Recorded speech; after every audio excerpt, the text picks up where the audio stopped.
संभाजी महाराजांचा आयुष्यात 2 वेळा मृत्यू झाला होता. जणू काही नियतीचा खेळच म्हणावा लागेल. कारण ज्या वेळेस महाराज आग्रा भेटीला गेले होते त्यावेळेस त्यांनी संभाजीराजेंना मथुरेत ठेवले होते व स्वराज्यात शिवाजी महाराज परत आल्यावर अशी अफवा पसरवली होती की संभाजीराजेंचा वाटेत येतानाच मृत्यू झाला. त्यानंतर येसुबाईंना विधवा म्हणून जगावं लागलं होतं व शिवाजी महाराजांनी संभाजीराजेंची सर्व कार्य केली होती, त्यांच्यावर अंत्यसंस्कार केले होते. पण कदाचित नियतीचा खेळ तर नसेल ना, जे भविष्यात घडणार नाही ते नियतीने आधीच घडून आणलं.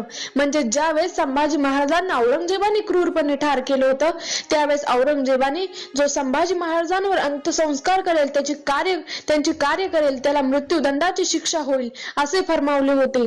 त्यावेळेस महाराजांवर नीट अंत्यसंस्कार झाले नव्हते, कोणी कुटुंबीय त्या ठिकाणी नव्हते आणि म्हणूनच की काय महाराजांच्या वयाच्या 9व्या वर्षीच त्यांच्यावर कुटुंबाकडून अंत्यसंस्कार झाले होते. जय शिवराय, जय शंभूराजे.